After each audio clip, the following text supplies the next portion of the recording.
Saya bersama pimpinan Kementerian Agama Kabupaten Sukabumi dengan ini melaunching kegiatan safari dakwah Syekh Anas Jaber di Kabupaten Sukabumi.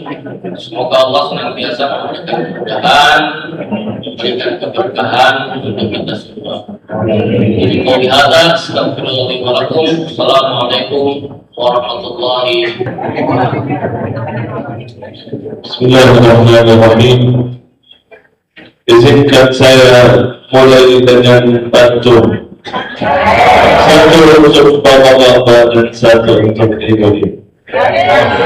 Saya mulai dengan ibu-ibu dan lebih banyak. Burung merpati, burung parang, selalu terlihat di kala pagi. Kalau ibu-ibu tidak menjawab salam, saya doakan suaminya kembali lagi. Harus jawab salam. Untuk bapak-bapak, pergi ke pasar membeli beras. Jangan lupa membeli hidayah.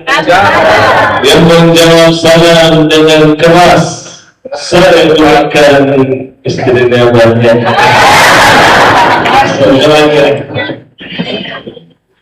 Assalamualaikum warahmatullahi wabarakatuh.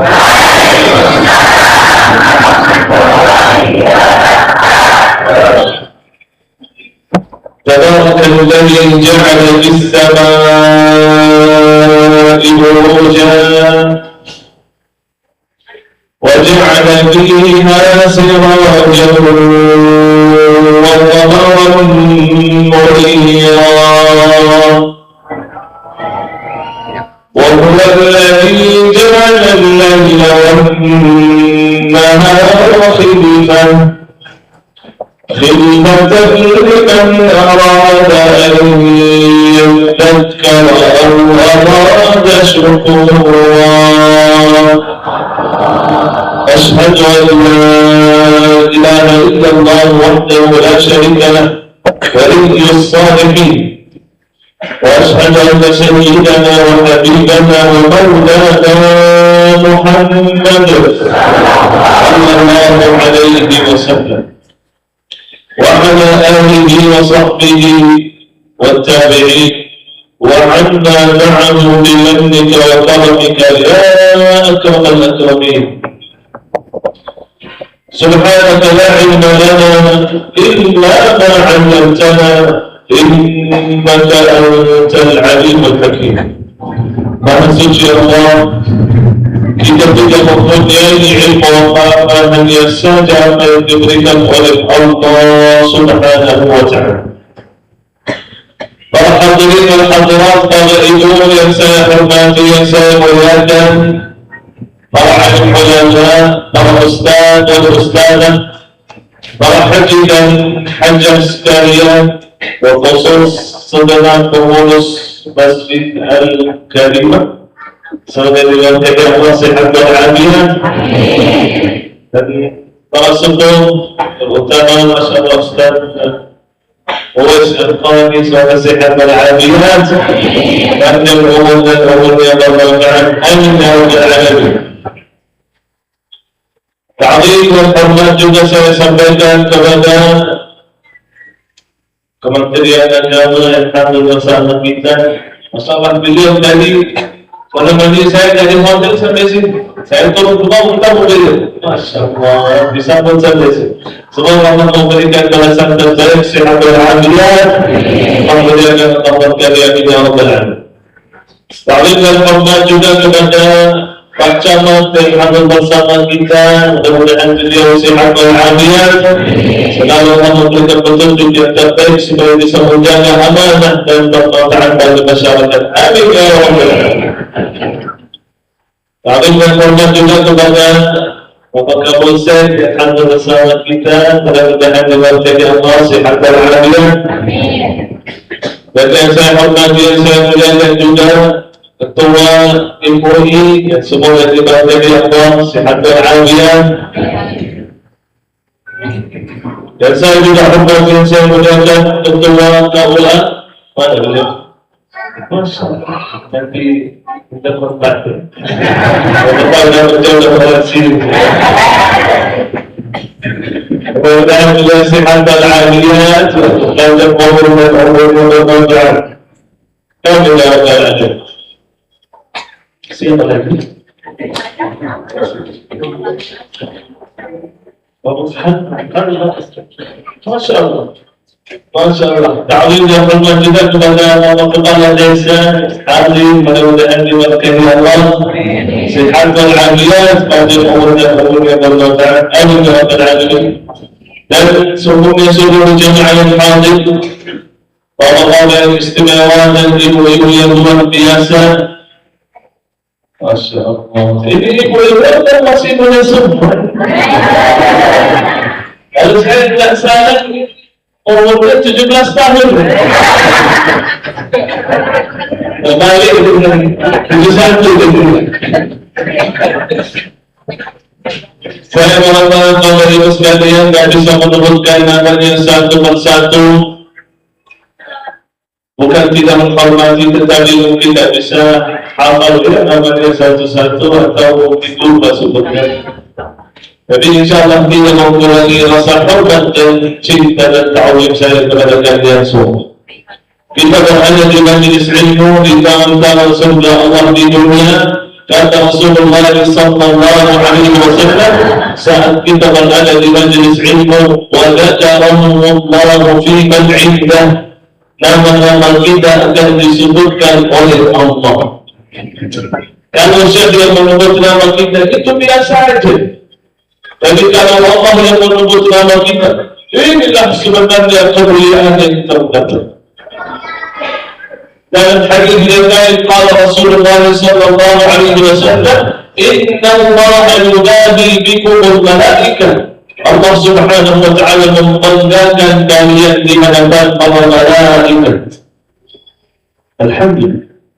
Mudah-mudahan insyaallah kita semua istiqamah membaca majlis ilmu sama-sama dimuliakan oleh Allah. Amin ya rabbal alamin. Kemana dalam saudara? Atau nuhun? Maka kita harus belajar 3 kata dan bahasa. Nanti kita belajar lebih lagi. Bicarakan dulu. Ada dari sumbernya. Alhamdulillah wa syukurillah. Walhamdulillah walhamdulillah yang dimuliakan Allah Subhanahu wa ta'ala. Kita dimanfaatkan oleh Allah Subhanahu wa ta'ala. Ini bukan semua kebetulan, tapi ini atas izin Allah. Saya selalu di mana-mana, alhamdulillah. Memang orang Indonesia itu selalu menghormati orang yang namanya ustaz atau guru atau ulama. Padahal saya sesungguhnya bukan ustaz, bukan guru, bukan ulama. Saya syekh. Apa bedanya? Kalau syekh itu belum tentu dia ulama, ustaz dan ilmunya banyak. Syekh dalam bahasa Arab tadi sudah disampaikan artinya tua, itu memang Allah di dalam Quran. Tapi kenapa saya dipanggil tua padahal masih muda? Orang lihat jenggot kira saya tua. Saya masih muda, jangan dibilang tua. Saya jalan-jalan 1417 Hijriah. Itu sendiri.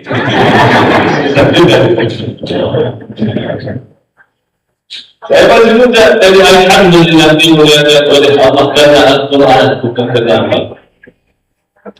Jadi saya dulu tak punya apa-apa, tapi Allah Subhanahu wa ta'ala memuliakan dengan Al-Quran sebagaimana Rasulullah sallallahu alaihi wasallam bersabda, inna Allah yarfa'u bihadzal kitabi aqwaman wa yadh'u bihi al-akharin. Sungguh Allah akan memuliakan satu kaum melalui Al-Quran ini, dan ada sebagian akan dijauhkan dari kemuliaan karena Al-Quran juga. Artinya jauh dari Quran dan ada kemuliaan. Dan sama Al-Quran dimuliakan oleh Allah Subhanahu. Tapi Masya Allah, di mana-mana orang Indonesia itu Masya Allah menyambut kita dengan baik. Pernah kita tanya Syekh Ali rahimahullah, kenapa betah di Indonesia senang di sini? tinggalkan orang tua saya masih hidup di Madinah, alhamdulillah. Kenapa tinggalkan kita datang ke sini? Katanya orang Indonesia itu masya Allah beda dengan yang lain. Selalu menyambut kita dengan baik, menyambut kita dengan gembira, dengan senang hati. Maka dia betah betul di Indonesia. Alhamdulillah. Apalagi dengan ibu-ibu. Maka dari tadi saya berdiri, padahal sudah dikasih kursi dan dada. Karena saya kasihan sama ibu-ibu di belakang. Sakit kan tidak hanya mau dia bersyukur. Lalu saya nampak. Dan saya berdiri. Ibu-ibu ini Masya Allah. Wah, betul datang ke majelis ilmu. Tapi mereka siap hari ini bukan hanya untuk menuntut ilmu, tapi juga untuk mencegah. Betul itu. Jadi insya Allah kita harapkan pada siap hari ini mendapatkan ilmu yang bermanfaat. Jangan habis selesai majelis ilmu kita pulang ke rumah, lalu ditanya sama tetangga atau teman atau keluarga, dari mana? Dari masjid Al-Karim. Oh, berapa lama masjid? Ada majelis ilmu. Masya Allah. Siapa yang berisi? Syekh ada semuanya. Oh, Masya Allah. Apa aja ilmu yang mendapatkan? Saya sebagai ceramah cuma perhatikan hidup Syekh Mansur. Ada lagi. Bahkan saya ceramah keluar lebih suka Mansur, lalu habis selesai ceramah datang seseorang ngomong sama saya bahasa Inggris. Syekh, dia ngomong bahasa Inggris. Saya bilang bahasa Indonesia aja. Oh, Syekh bisa bahasa Indonesia. Saya bilang, terus tadi saya coba pakai bahasa Arab. Pakai bahasa Arab? Enggak, saya coba tadi pakai bahasa Indonesia. Oh ya, tadi saya tidak fokus. Ternyata tentang ceramah tadi masuk dari telinga kanan. Bukan keluar dari kiri, keluar lagi dari kanan. Artinya tidak sempat ke kiri. Masuk tidak masuk. Ya Allah. Doa Nabi sallallahu alaihi wasallam setiap hari, Allahumma inni as'aluka ilman nafi'an. Ya Allah, aku memohon mendapatkan ilmu yang bermanfaat. Nabi SAW mendapatkan wahyu petunjuk dari Allah, dia memohon dapat ilmu yang bermanfaat. Apalagi kita, ya kita berharap insya Allah sama-sama mendapatkan ilmu yang bermanfaat. Amin ya Rabbal. Yang aku ingin sampaikan hanyalah wasiat dari Nabi Muhammad sallallahu alaihi wasallam. Wasiat yang dari Nabi itu petunjuk kepada kita supaya selamat dunia dan akhirat. Rasulullah sallallahu alaihi wasallam sangat mencintai umatnya, kita sebagai umat. Rasulullah sudah mencintai kita sebelum kita dilahirkan. Sebelum kita lahir, Rasulullah sudah mencintai kita. Rasulullah sudah mendoakan kita sallallahu alaihi wasallam. Salah satu hari Siti Aisyah pernah meminta doa dari Nabi. Ya Rasulullah, doakan aku. Maka kata Rasulullah sallallahu alaihi wasallam, Allahumma ighfir li Aisyah ma taqaddama min dhanbiha wa ma ta'akhkhar wa ma asarraftu wa ma a'lanat. Ya Allah, ampunilah dosa Aisyah yang lalu yang akan datang, yang tersembunyi dan yang terang-terangan. Artinya segala dosa dan kesalahan diampuni oleh Allah. Kalau jika ada salah dosa, selamat dunia akhirat.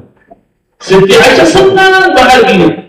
Kata Rasulullah sallallahu alaihi wasallam, wahai Aisyah, ketahuilah demi Allah, ini adalah doaku kepada umatku di setiap salat. Wallahi innaha la da'wati li ummati fi kulli salat. Tiap salat Rasulullah ingat dengan kita, mendoakan kita supaya mendapatkan ampunan dari Allah. Dan semoga kita insya Allah termasuk golongan yang mendapatkan dakwah Nabi sallallahu alaihi wasallam. Jangan kita dijauhkan dari rahmat Allah. Karena Rasulullah sallallahu alaihi wasallam salah satu hari naik mimbar, kata Rasulullah, amin. Yang lama lagi kata Rasulullah, amin. Tidak lama lagi kata Rasulullah, amin. 3 kali. Lalu sahabat berkata, ya Rasulullah, kenapa engkau mengucapkan amin 3 kali? Kata Rasulullah SAW, tadi malaikat Jibril datang kepada aku, lalu kata malaikat Jibril, wahai Muhammad, saya akan berdoa dan kamu akan mengamini doa. Doanya apa? Yang pertama, orang yang bertemu dengan bulan Ramadan, semoga kita alhamdulillah bisa bertemu dengan bulan Ramadan, bisa juga mendapatkan ampunan dan rahmat. Amin. Orang yang bertemu dengan bulan Ramadan, tetapi habis selesai bulan Ramadan, ternyata dia belum mendapatkan ampunan dari Allah, maka dijauhkan oleh Allah dan dimasukkan dalam neraka. Katakan amin, amin. Dan riwayat yang lain, celaka dia. Paling begini. Orang yang kedua kata Rasulullah SAW, kata Jibril, orang tuanya masih hidup, tapi belum sempat berbakti kepada orang tua, kemudian orang tuanya meninggal, lalu dia tidak dimasukkan dalam surga, dan orang tua tak pernah dia membuat kebaikan kepada orang tua. Jahat sama orang tua, durhaka kepada orang tua. Maka dia dijauhkan dari ampunan dan rahmat dari Allah, lalu naudzubillah dimasukkan dalam neraka tersebut. Orang yang ketiga, kata Rasulullah SAW, kata Jibril, orang yang mendengar namamu tetapi tidak bersalawat kepada engkau, lalu dijauhkan oleh Allah dari rahmatnya. Katakan amin, kata Rasulullah, amin. Jadi banyak orang itu dan mau bersalawat kepada Nabi Sallallahu Alaihi Wasallam. Jadi ada di antara kita ya. Saya lihat masyarakat jamaah dari Nabi Sallallahu. Mudah-mudahan sama-sama mendapatkan syafaat dari Nabi Sallallahu Alaihi Wasallam. Amin ya Rabbal Alamin. Jadi ada sebagian dijauhkan dari rahmat Allah. Jadi semoga kita insya Allah dengar dengan benar. Bagaimana kita menjaga wasiat Nabi Sallallahu Alaihi Wasallam? Dan saya ingin sampaikan ada satu wasiat. Qala Rasulullah sallallahu alaihi wasallam, "Iqra'ul Qur'an." Bacalah. Jadi Al-Quran atau Quran? Atau Al-Quran? Kalau saya lihat kebanyakan orang itu lebih banyak paling hafal daripada Al-Quran. Al-Quran sebentar. Ada orang baca Quran sambil lihat halaman belakang, baru mulai dia Bismillahirrahmanirrahim. Dia halaman, masih lama juga. Ya udah, sadaqallahul azim. Tak lanjut baca Al-Quran. Ada orang baca Al-Quran Bismillahirrahmanirrahim. Dan terus tidak menikmati Al-Quran dengan hati. Maka Rasulullah Sallallahu Alaihi Wasallam memberikan wasiat kepada kita supaya selalu dekat dengan Al-Quran. Bacalah Al-Quran. Sungguh di hari kiamat Al-Quran akan membawa syafaat kepada yang membaca saya. Karena ada orang membaca Al-Quran supaya dimuji manusia. Lihat. Ada orang membaca Al-Quran karena ingin cari kesalahan di dalamnya. Ada orang membaca Al-Quran dari ya cuma di bulan Ramadan. Sebagian orang membaca Al-Quran. Maka Rasulullah masuk di hadis risalah dijelaskan siapakah orang yang berhak mendapatkan syafaat dari Al-Quran li ashabi, kata Nabi, sahabat dengan Al-Quran dia yang mendapatkan syafaat. Orang sahabat, sahabat itu dalam bahasa Arab artinya dia paling dekat dengan kita. Di dalam Al-Quran itu Allah namakan istri kita yang tercinta, istri tersayang. Allah namakan wasahibatihi wa banihi. Padahal istri dalam bahasa Arab bukan sahib, tapi istri dalam bahasa Arab zawjah. Tapi di sini dinamakan sahib. Kata ahli tafsir karena istri itu sangat dekat kepada suaminya. Belum tentu istri kita semua dekat dengan suami. Ada suami tak sayang sama istri. Suami istri tidak sayang dengan istri. Ada. Jadi istri tercinta, istri yang paling dekat dinamakan sahib. Saat ditanya, ya Rasulullah, yang paling engkau mencintai dari sahabat siapa? Rasulullah SAW menjawab, Abu Bakar As-Siddiq. Nomor satu dari sahabat di hati Rasulullah itu Abu Bakar. Rasulullah sangat mengagungkan, memuliakan. Rasulullah tidak menerima siapapun yang menjadi khalifah kecuali Abu Bakar sudah dia. Karena saat Rasulullah masih sakit, diminta Abu Bakar jadi imam. Kata sahabat, janganlah Abu Bakar. Kata Rasulullah, biarkan Abu Bakar yang jadi imam. Imam maksudnya dia akan menjadi nanti pemimpin. Karena zaman Nabi, imam salat itu pemimpin negara. Saat itu. Yang luar biasa, kata sahabat, ya Rasulullah, Abu Bakar ini asif. Asif itu artinya banyak nangis dia. Kalau dia membaca Al-Quran, kalau dia jadi imam, nangis saja. Kita tidak dengar dia baca apa, dia mengerti kita. Karena Rasulullah SAW tidak mengizinkan orang lain menjadi imam kecuali Allah. Kata Rasulullah SAW, la ghina li anhuma, saya tidak bisa tinggalkan dua orang. Abu Bakar orang, karena nomor satu Abu Bakar, nomor dua Allah radhiyallahu anhu. Yang luar biasa, Abu Bakar As-Siddiq ini satu-satunya orang yang diizinkan oleh Rasulullah untuk menemani hijrah dari Makkah ke Madinah. Semua sahabat Rasulullah mengizinkan, silahkan dulu dia. Kata Rasulullah kepada Abu Bakar, jangan kamu hijrah, betul-betul diizinkan oleh Rasulullah untuk menemani hanya berdua hijrah dari Makkah ke Madinah. Rasulullah SAW sangat mencintai Abu Bakar. Kata Rasulullah, kalau saya diperbolehkan aku memilih seseorang paling dekat dengan saya, aku akan pilih Abu Bakar As-Siddiq.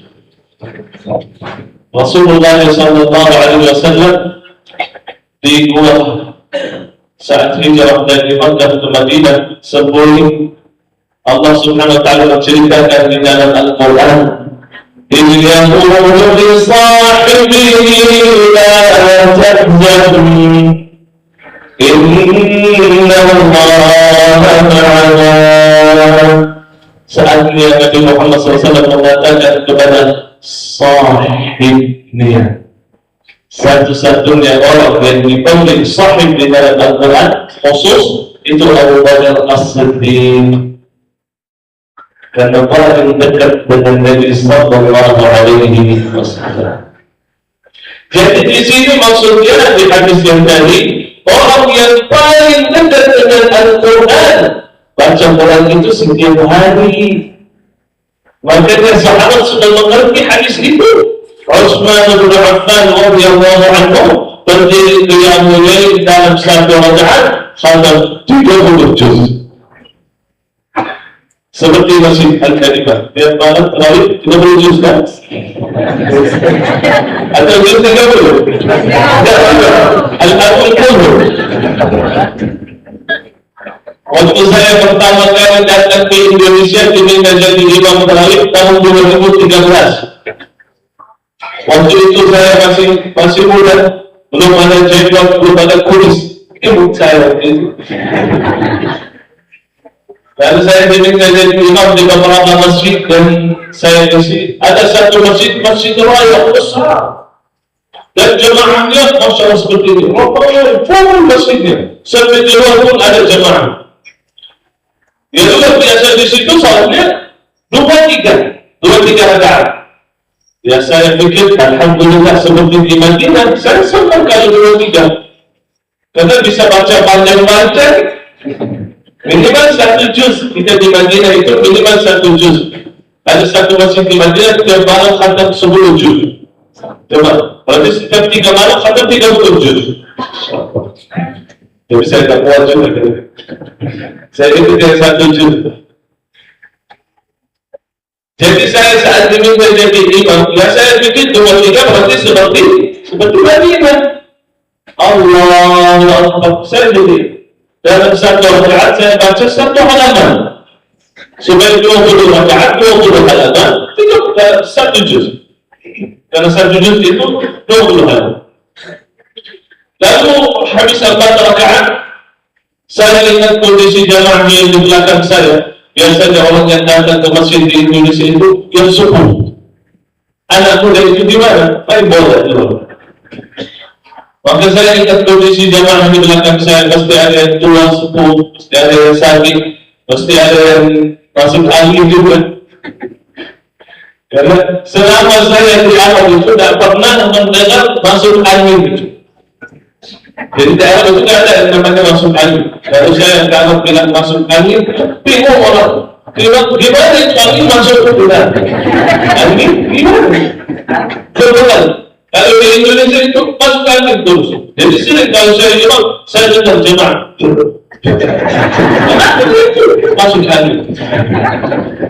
Lebih bahaya lagi kalau angin itu keluar dari bawah, bukan dari atas.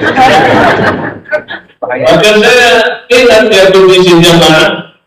Mungkin ada yang bakal untuk mau lagi, ada yang mau istirahat, ada yang mau minum air. Jadi saya melihat pengurus dan mau bertanya, mau istirahat, atau mau lebih cepat bacaannya, atau mau bagaimana. Saya lihat belakang nontonnya pengurus, ternyata sudah tidak ada jamaah. Tadi masjid pun 4 rakaat sudah tidak betul jamaah. Sisa beberapa orang aja. Alhamdulillah. Beberapa orang itu bertahan sampai akhir. Wallahu a'lam kayaknya baru sama Syekh masa diundang terus ditinggal sendirian. Dan rakaat terakhir kita turun pada malam hari itu, karena sebelum malam akhir dan malam ganjil, saya turun dan jemaah di belakang saya nangis saja. Saya heran, orang Indonesia itu mengerti bahasa Arab, kenapa dia nangis? Ternyata dia nangis karena kecantikan. Aku kebahagiaan yang salah. Habis selesai dari salat, kita salaman dan jemaah bilang saya, Masya Allah Syekh, kita merasa di Madinah, dari mohon maaf Syekh, lain kali kan balik saya. Ini yang dari saya. Kita akan pertama nanti kita kasih akan turun pun. Senang. Kata kita belum menikmati Al-Quran sepanjang tahun. Kita ingat sama Al-Quran di bulan Ramadan. Tapi Masya Allah tadi sudah disampaikan oleh Ustaz Al-Quran di sini khatam 30 juz tiap Ahad subuh. Masya Allah. Jadi satu orang 1 juz, bukan satu orang 30 juz. Jadi tidak apa-apa. Yang penting kita baca aja. Betul. Karena Rasulullah SAW tidak memberikan ukuran khusus. Misal harus baca begini, harus baca sebagian ini. Yang penting adalah istiqamah membaca.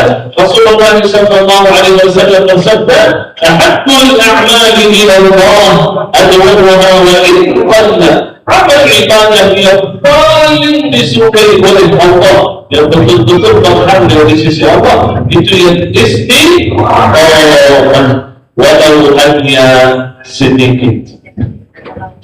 Innal ladzina qalu rabbuna Allah, innal ladzina qalu rabbuna Allah thumma istaqamu تتنزل عليهم الملائكة ألا تخافوا ولا تحزنوا وأبشروا بالجنة التي كنتم توعدون.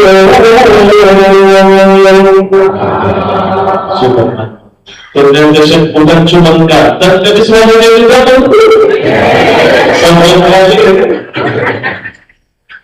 Allah Subhanahu wa Ta'ala berfirman, orang yang mengatakan Tuhan saya adalah Allah, Allahu Rabbi.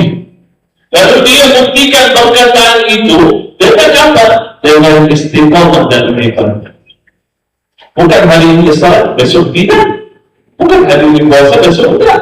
Bukan hari ini baca Quran besok tidak. Nah, bukti kita beriman kepada Allah istiqomah dalam beribadah. Tiap hari sholat. Luar biasa. Orang yang istiqomah, kata Allah Subhanahu wa Ta'ala, tatanazzalu alaihimul malaikah. Malaikat itu selalu membersamai mereka, menjaga, melindungi, menemani. Dan malaikat akan bisik-bisik di telinga mereka, Allah takhafu wa la tahzanu. Kalian tidak takut, kalian tidak pusing, stres, tidak ada. Karena itu yang paling dekat sama Allah. Orang yang istiqamah itu sangat dekat sama Allah.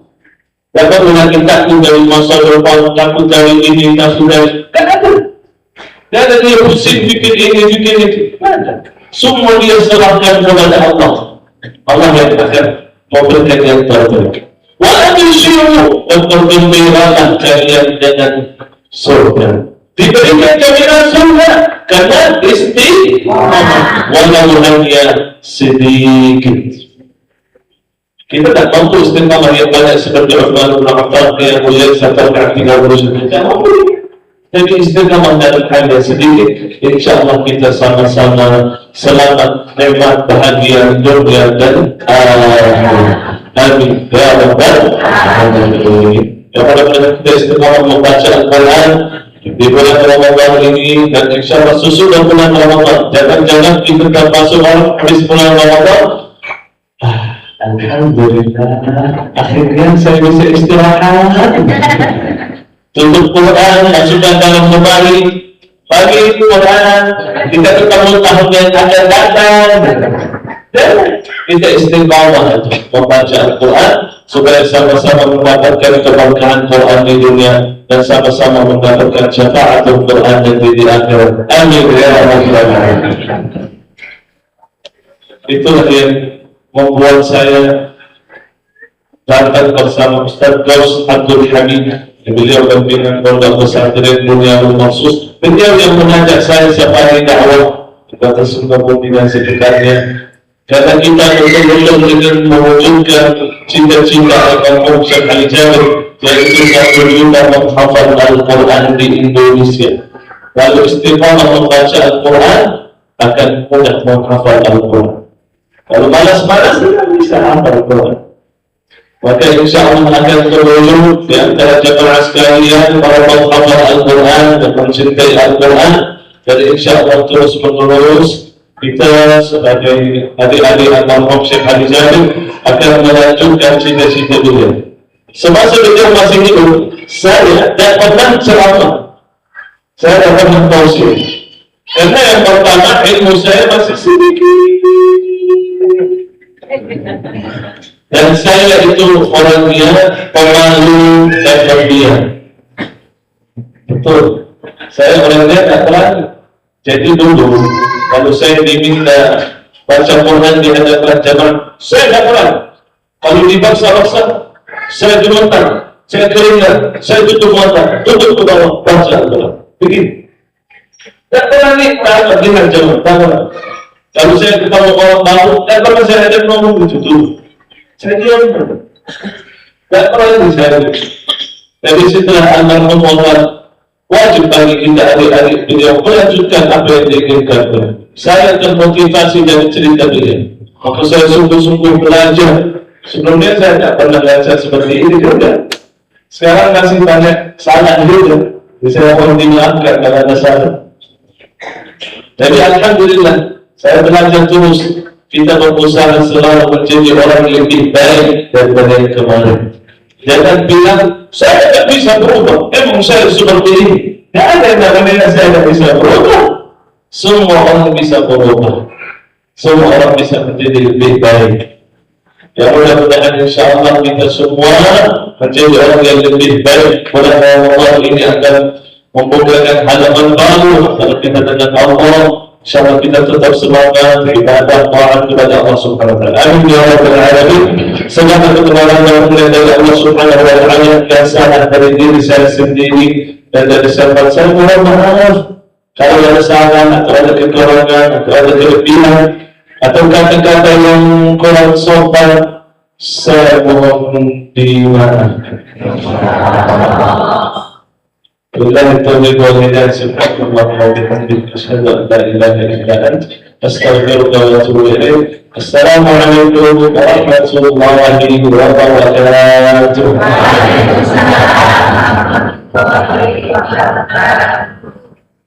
wabarakatuh.